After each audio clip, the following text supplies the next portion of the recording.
Hello friends, myself Dr. M.K. Gopru, Department Mathematics, Government College Ajmer। Last lecture में हमने relativity and काजुअलिटी के बारे में बात किया। दो इवेंट्स कैजुअली कैसे रिलेटेड होगी या नहीं होगी उसके बारे में बात की थी। वन इज कॉज एंड दूसरा कॉन्सिक्वेंस। कॉज एंड कॉन्सिक्वेंस के आधार पर हमने बात की थी कि अगर ये टाइम लाइक होगी तो फ्रेम इंडिपेंडेंट हो जाएगा और फ्रेम इंडिपेंडेंट होने के साथ साथ कैजुअली रिलेटेड होगा। लाइक होगा तब भी कैजुअली रिलेटेड होगा और स्पेस लाइक होगा तो दो इवेंट का कैजुअली रिलेटेड होना आवश्यक नहीं।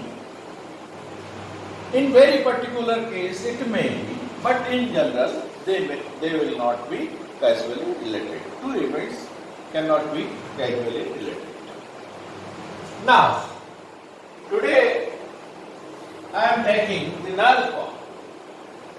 इन causally related terms को समझने के लिए कि ये terms जो हैं, ये जो events हैं, ये causally related होगी या नहीं होगी, इसको समझने के लिए एक छोटा सा वे निकाला है। इस वे में क्या है देखिए, ये एक्स एक्सिस से वाई इनर्शियल फ्रेम में एक्स वाई जेड एक्सिस में एक्स वाई जेड एक्सिस और फोर्थ एक्सिस इस कौन बनाते हैं। इस कौन की फोर्थ एक्सिस टाइम वाली कोऑर्डिनेट, टाइम कोऑर्डिनेट। अब किसी इवेंट यहां O पर हो रही है, O का ऑब्जर्वेशन हो रहा है तो वो 0 0 0 0 और फिर दूसरी इवेंट किसी जगह हो रही है तो वो यहां भी हो सकती है, यहां भी हो सकती है, इसके सरफेस पे भी हो सकती है, कहीं भी हो। तो उस इवेंट के coordinate x y z and t हो, x y z t, वो इवेंट कहीं भी हो सकती है। तो इसी फ्रेम में वो इस O के साथ कैजुअली रिलेटेड होगी या नहीं होगी, तो कब होगी, कैसे होगी, इसकी बात करना है। तो देखिए, अगर टाइम लाइक है, ये इवेंट्स दोनों O से रिलेटेड है, टाइम लाइक है, तो क्या होगा। टाइम लाइक होने पर, लाइट होने पर हम क्या करते हैं, c square t square light c square t square is equal to x square plus y square plus z square. ये कब होगा, लाइट। तो दो इवेंट्स लाइट है तो क्या होगा, इस कोन के सरफेस पे कहीं होगी वो इवेंट, यानी कि एक्स वाई जेड कोन के सरफेस पे कहीं होगा तो लाइट होगा। अगर वो टाइम लाइक है तो वो यहां भी हो सकती है, यहां भी हो सकती है, यहां भी अंदर की साइड, इस कोन के अंदर की साइड होगी तो क्या होगा,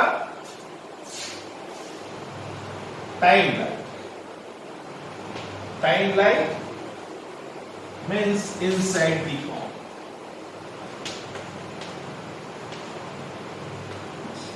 कौन होगा, और स्पेस लाइक होगा तो आउटसाइड दी।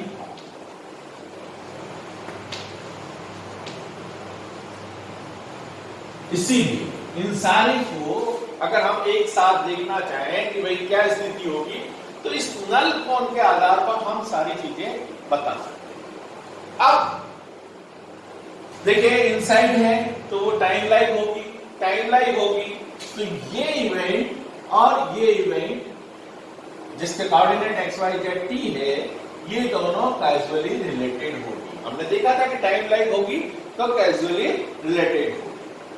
ये पॉइंट यहां की जगह यहां हो तब भी कैजुअली रिलेटेड, ये पॉइंट O और ये P, अगर P यहां है तब भी, ये P यहां है तब भी कैजुअली रिलेटेड होगी।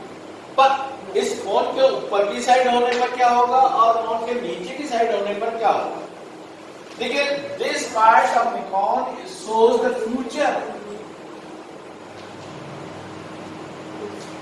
future and this part of the cone shows the past of the event. यानी ये P अगर इधर है तो इस इवेंट का पास्ट ये शो करना, इसके अंदर इस कोन के अंदर गई है तो पास्ट शो कर रहा है, इस कोन के इधर की साइड गई है तो फ्यूचर शो कर रहा है। This event is future of this event, means ये बाद की इवेंट है। टाइम एक्सिस इधर इंक्रीज हो रही है तो ये बाद की, ये पहले ये इवेंट है, इसके बाद ये इवेंट। पर अगर पास्ट है तो पहले ये इवेंट है और उसके बाद ये इवेंट है। ये है इस नल कोन में जो कोई भी इवेंट इसके अंदर आ गई तो वो पास्ट ऑफ दिस इवेंट होगा, जो कोई भी इवेंट इसके अंदर आ गई, अपर कोन में आ गई, वो फ्यूचर ऑफ द कोन होगा। और आउटसाइड द कोन आती है तो हम कहेंगे कि ये कैजुअली रिलेटेड भी नहीं है, this event is not casually related with this.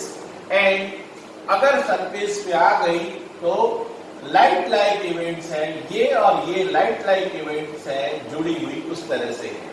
अब इस सारी चीज को हमने पहले भी डिस्कस कर लिया था, तो उसको सिंप्लीफाइड वे में समझने के लिए हम इसको नल कोन की हेल्प से भी चीजों को समझ सकते हैं।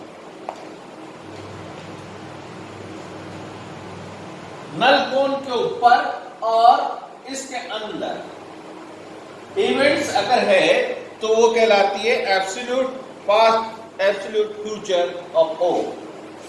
यहां अंदर है तो एब्सोल्यूट फ्यूचर ऑफ ओ, इसके अंदर या इसकी सरफेस में तो absolute past of O. And अगर बाहर कहीं है तो एब्सोल्यूट एल्सवेयर है, एब्सोल्यूट एल्सवेयर इवेंट। ये तो हुआ नल। उसके बाद एक और टर्म आती है प्रॉपर टर्म।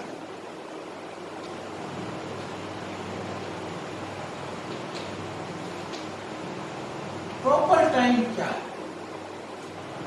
इसको समझने के लिए मैं अभी ये एज एन एक्सरसाइज तुम्हारे लिए छोड़ रहा हूं, पर एक छोटा सा हिंट दे रहा हूं कि देखिए टाइम का मेजरमेंट है, वो टाइम प्रॉपर टाइम कब कहलाएगा? अगर कोई फ्रेम v वेलोसिटी से मूव कर रही है, v वेलोसिटी से with respect to an inertial frame, कोई दूसरी फ्रेम v वेलोसिटी से मूव कर रही है, तो उस v वेलोसिटी में बैठा हुआ ऑब्जर्वर v वेलोसिटी से, पहली फ्रेम के रेफरेंस में v वेलोसिटी से मूव कर रहे हुए पार्टिकल का ऑब्जर्वेशन जो भी करेगा, वो ऑब्जर्वेशन, वो जो टाइम होगा वो टाइम प्रॉपर टाइम कहलाता है। और सीधे शब्दों में मैं ये कहूं कि एक बटरफ्लाई अगर मूव कर रही है कि इस एक फ्रेम, इनर्शियल फ्रेम के रेफरेंस में किसी वेलोसिटी v से, और उस पे अगर ऑब्जर्वर बिठा दिया जाए, बटरफ्लाई पे ऑब्जर्वर बिठा दिया जाए, तो ऑब्जर्वर जो दो इवेंट का इंटरवल मेजर करेगा वो इंटरवल प्रॉपर इंटरवल होगी, और वो जो ऑब्जर्वेशन होंगे वो टाइम जो ऑब्जर्व करेगा वो प्रॉपर टाइम होगा। ये एक मैंने हिंट दे दिया। अब इस हिंट के आधार पे थोड़ा सा एक बार प्रॉपर टाइम को पढ़ें, नेक्स्ट टर्म पे इस प्रॉपर टाइम को अपन डिस्कस करेंगे। धन्यवाद।